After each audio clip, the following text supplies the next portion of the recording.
Welcome to study IQ history lecture series. इस video में आज हम इंडस वैली सिविलाइजेशन के बारे में जानेंगे। इंडस वैली सिविलाइजेशन जो है बहुत ही इम्पॉर्टेंट टॉपिक है। लगभग हर दूसरे पेपर में इस पे क्वेश्चन होता ही है और इसकी इम्पोर्टेंस के कारण आप लोगों को इसकी थोड़ी नॉलेज होनी ज़रूरी है। कुछ फैक्ट्स हैं, कुछ फिगर्स हैं। सबसे पहले आपको आइडिया होना चाहिए कि इंडस वैली सिविलाइजेशन थी कहाँ पे और इसकी मेजर साइट कहाँ है। तो आप इस मैप पे देख सकते हैं, ये नॉर्थ वेस्ट इंडिया का मैप है।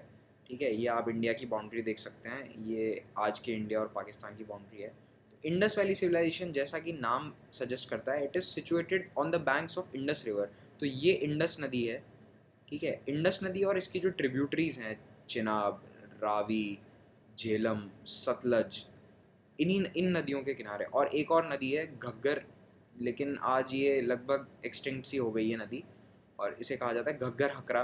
तो इसके किनारे ये दो जो नदियां हैं, नदियों के सिस्टम है, इनके किनारे सारी मेन इंपॉर्टेंट साइट्स हैं हड़प्पन सिविलाइजेशन की। इसे हड़प्पन सिविलाइजेशन भी कहते हैं इंडस वैली के साथ साथ, क्योंकि हड़प्पा जो है that was the first site to be discovered. जैसा कि आप यहाँ देख सकते हैं, Harappa is situated on the river Ravi. और मोहनजोदड़ो, जो कि बहुत ही इंपॉर्टेंट लोकेशन है, that is situated on the banks of Indus itself. Okay,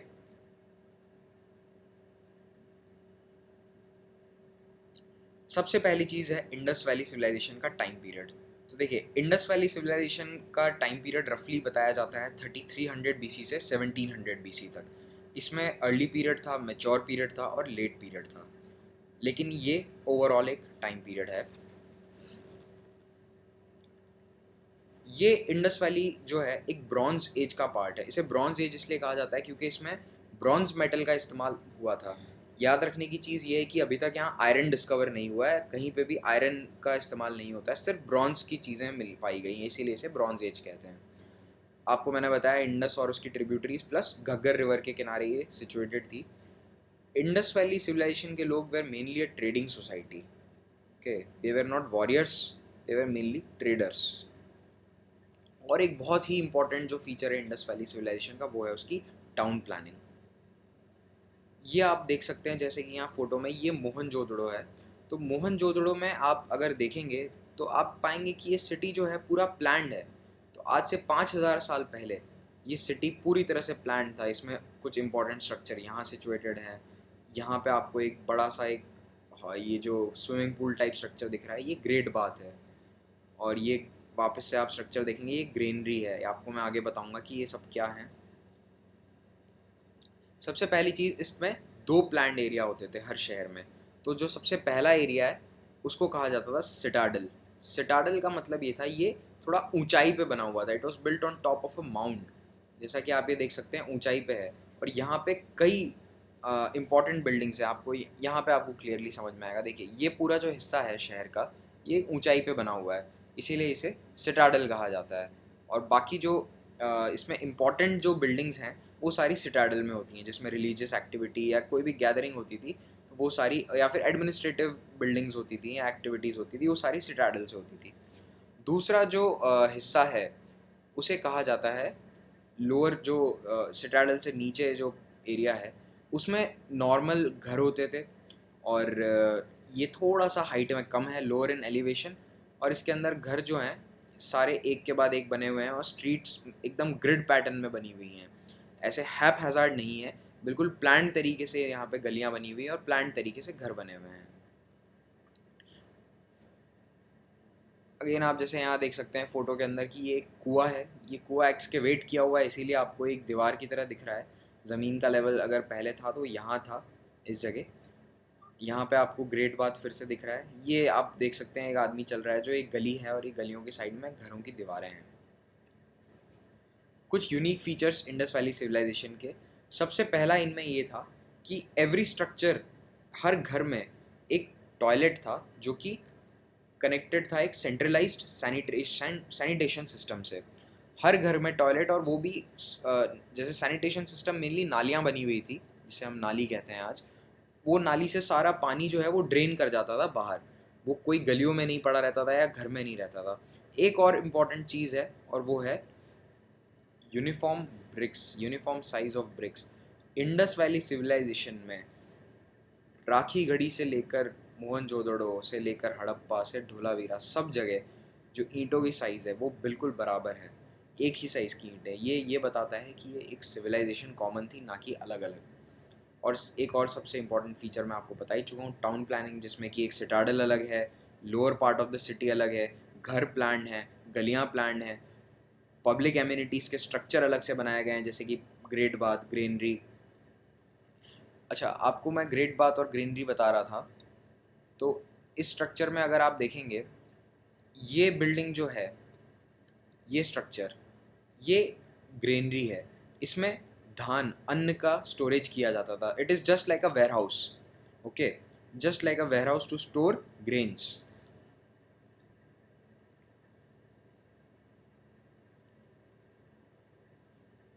ये है हड़प्पा। वो जो स्ट्रक्चर्स आपको दिखाए थे मैंने, वो सब थे मोहनजोदड़ो के। ये हड़प्पा है। हड़प्पा के अंदर आप जैसे देख सकते हैं कि एक गेटवे था, जो आर्चवे टाइप एक गेट बना हुआ है उसमें एंटर होने का। और यहाँ से अगर आप देखेंगे तो पूरा सिटी जो है एक प्लान्ड है, एक पूरी तरह से। और ये आप अगर देखेंगे तो यहाँ ड्रेन्स बह रहा है, नाली बह रही है। ये आज का है, that is a reconstruction, artist का रिकन्स्ट्रक्शन है। हड़प्पा की जो ग्रेनरी है, वहाँ पे भी एक ग्रेनरी पाई गई है। ये ग्रेनरी की दीवारें हैं, जो ये आपको ये दिख रहे हैं, ये सब ग्रेनरी की दीवारों के निशानियाँ जो बची हुई हैं। यहाँ ग्रेनरी होती थी, कंपार्टमेंटलाइज करके ये लोग स्टोर करते थे। और ये आप यहाँ पे एक कुआं देख सकते हैं।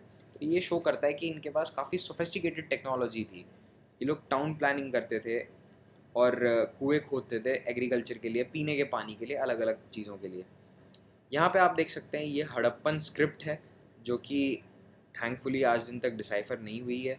जिस दिन ये डिसाइफर हो गई उस दिन हमें और ज़्यादा हड़प्पा के बारे में पढ़ना पड़ेगा, आपको पढ़ना पड़ेगा।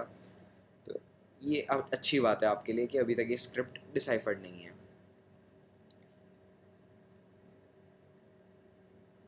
हड़प्पा की हिस्ट्री के बारे में, हड़प्पा का जो मेच्योर पीरियड है, जैसा मैंने आपको बताया था कि अर्ली पीरियड था, एक मेच्योर पीरियड था, ये कुछ नहीं थे, ये स्टेजेस ऑफ डेवलपमेंट थे सिविलाइजेशन के। तो मेच्योर पीरियड जो है 2700 BC से शुरू हुआ माना जाता है। और हड़प्पा टाउन की एस्टैब्लिशमेंट अपने आप में 3300 BC में हो गई थी। फार्मिंग और एग्रीकल्चर वहाँ के मेन इकोनॉमिक एक्टिविटी थे, और इसके साथ साथ ट्रेडिंग भी थी। मेटल रिसोर्स जो हैं इस एरिया में थोड़े कम थे, इसलिए इन्हें ट्रेडिंग और फार्मिंग पे ज़्यादा रिलाय करना पड़ता था। ये ट्रेड किसके साथ करते थे? ट्रेड करते थे, ये व्यापार करते थे सुमेरियन सिविलाइजेशन के साथ। सुमेर क्या है? इराक। जो आज का इराक है, वहाँ पे एक सिविलाइजेशन थी। जैसे इंडिया में इंडस वैली सिविलाइजेशन थी, वैसे ही इराक में सुमेरियन सिविलाइजेशन थी। उनके साथ ये ट्रेड करते थे अरेबियन सी और पर्शियन गल्फ के थ्रू। ज़्यादातर जो आर्टिफैक्ट्स मिले हैं हड़प्पन सिविलाइजेशन में, they are all toys. They are like toys, जो खिलौने होते हैं बच्चों के, उस तरह के हैं, और एंटरटेनमेंट के ऑब्जेक्ट्स हैं। तो काफ़ी टाइम तक आर्कियोलॉजिस्ट ये सोचते रहे कि इंडस वैली सिविलाइजेशन में सिर्फ बच्चे रहते थे, लेकिन ऐसा नहीं है। आप देख सकते हैं ये एंटरटेनमेंट एडल्ट्स के लिए भी होता था। गेम, आप यहाँ पे बोर्ड गेम देख सकते हो, समथिंग लाइक अ चेस। इनका जो डिसोल्यूशन है, इंडस वैली सिविलाइजेशन का जो गायब होना है, इसका जो मिटना है, ये एक बहुत बड़ी मिस्ट्री है। इसके एग्जैक्ट कॉजेज़ हमें आज भी नहीं पता। बहुत सारे कॉजेज़ स्पेक्यूलेटेड हैं, लेकिन एक फाइनल कॉज नहीं पता है। अच्छा, यहाँ पे आपको कुछ चीज़ें दिखा रहा हूँ मैं, जो इंडस वैली सिविलाइजेशन में एक्सकेवेट करी गई हैं और इनकी बहुत इंपॉर्टेंस है। जिनमें पहली चीज़ है पशुपतिनाथ सील। ये जो है, ये पशुपतिनाथ है। अगर आप देखेंगे, इसमें एक आदमी है जिसके चारों तरफ पशु बैठे हैं, जो इसके तरफ बाव कर रहे हैं, या फिर इसकी ओर सब अपना इसकी ओर चेहरा करके इसके आगे नतमस्तक हैं। तो इसीलिए इन्हें कहा गया पशुपतिनाथ और लॉर्ड ऑफ एनिमल्स। फिर एक इम्पॉर्टेंट स्टैचू जो है वो है डांसिंग गर्ल स्टैचू। ये डांसिंग गर्ल स्टैचू है। ये ब्रॉन्ज कारीगरी का एक अद्भुत नमूना है। आज से 5000 साल पहले इतनी बारीकी के साथ काम करके इतना बारीक कारीगरी का नमूना बनाना वॉज कंसिडर्ड इम्पॉसिबल, बट इसकी डिस्कवरी के बाद इट इज़ कंसिडर्ड पॉसिबल। ये इतना सोफिस्टिकेटेड है कि कई सालों तक तो साइंटिस्ट को यकीन ही नहीं हुआ था, आर्कियोलॉजिस्ट को यकीन ही नहीं हुआ कि ये हड़प्पन टाइम पीरियड का है। उन्हें लगा कि ये हड़प्पा की जगह पे बाद में किसी ने, हज़ारों साल बाद किसी ने और ने बना के इसे वहाँ पे दफना दिया है, वहाँ पे आ गया किसी तरह से, but it is from that time period. फिर एक है प्रीस्ट का स्टैचू। ये जो आपको दिख रहे हैं बाबा, ये एक प्रीस्ट हैं, इन्हें कहा गया है प्रीस्ट कहा गया है क्योंकि इनकी आंखें बंद हैं और he is kind of meditating. ये प्रीस्ट स्टैचू है। फिर है हड़प्पन सील। ये जो आप देख रहे हैं ये सब हड़प्पन सील्स हैं। सील क्या थी, इनके यहाँ पे पैसा नहीं होता था, तो ये लोग ट्रांजैक्शन करने के लिए, व्यापार का लेन देन करने के लिए सील इस्तेमाल करते थे। हर व्यापारी की एक फ़िक्स सील होती थी, अगर वो सील किसी चीज़ पे लगा देता था तो वो मोहर हो गई उसकी, तो उसकी मोहर से ट्रेड पॉसिबल होता था। हड़प्पा के जो लोग थे, मैंने आपको बताया, उनका एग्रीकल्चर और ट्रेड उनकी मेन एक्टिविटी थी। इरिगेशन उनके लिए बहुत इंपॉर्टेंट था, पानी को चैनलाइज करते थे, उन्होंने सैनिटेशन सिस्टम बना रखा था, खेती के लिए इरिगेशन सिस्टम था, इंडस के पानी को चैनलाइज करते थे। पॉटरी और ज्वेलरी बहुत इंपॉर्टेंट है, जैसा कि आपने देखा कि पॉटरी में बहुत सारे छोटे छोटे ऑब्जेक्ट्स उन्हें मिले वहाँ पे जो खिलौने की तरह थे। इस तरह की कई पॉटरी और ज्वेलरी मिली है वहाँ पे। Houses were made of clay bricks, ये आपको मैं बता ही चुका हूँ। इनका रिलीजन जो है एक थोड़ा सा मिस्ट्री है इस पे, लेकिन ये कहा जाता है it was form of an animism and polytheism. Polytheism मतलब बहुत सारे भगवान की पूजा करते थे, एक की नहीं, और एनिमिज्म मतलब ये नेचर में बिलीव करते थे, मतलब इनके लिए भगवान जो है नेचर में कोई फॉर्म होता था, animistic form, in the form of nature, trees, wild life, इस सब की पूजा करते थे। दे वर्शिप मैनी गॉड्स, और ख़ास करके बुल या बैल, इसकी बहुत पूजा होती थी। जैसा कि आपने देखा सील्स पे भी बुल बना हुआ है, पशुपतिनाथ है वहाँ पे भी बुल है। बुल कई जगह मिला है आर्कियोलॉजी में, जब वहाँ पे खुदाई करी गई तो हर चीज़ में बुल के डिज़ाइन, बुल का एक इम्प्रिंट वहाँ पे मिला।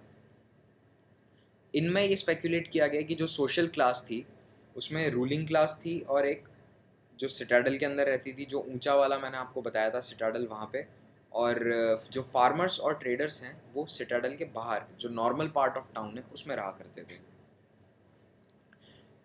इंडस वैली सिविलाइजेशन के ख़त्म होने के क्या कॉजेज़ हो सकते हैं? कई सारे कॉजेज़ स्पेकुलेट किए गए हैं, उनमें सबसे मेन ये करा गया है कि वहाँ पे फेमाइन आ गई थी, मतलब भुखमरी, हंगर, ड्रॉट, इसके कारण शहर पूरा बर्बाद हो गया, आबादी पूरी ख़त्म हो गई। इकोलॉजिकल फैक्टर्स सबसे ज़्यादा माने जाते हैं, सबसे ज़्यादा एक्सेप्टेंस इसी की है।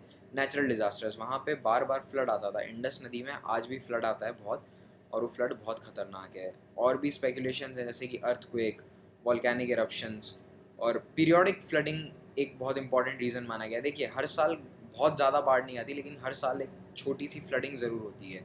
तो ये पीरियोडिक फ्लडिंग जो है, इससे शहर इन्होंने छोड़ दिए, बार बार फ्लड होते रहे तो इनको नुकसान होता था, तो इन्होंने फाइनली सिटीज़ छोड़ दिया और ये कहीं चले गए।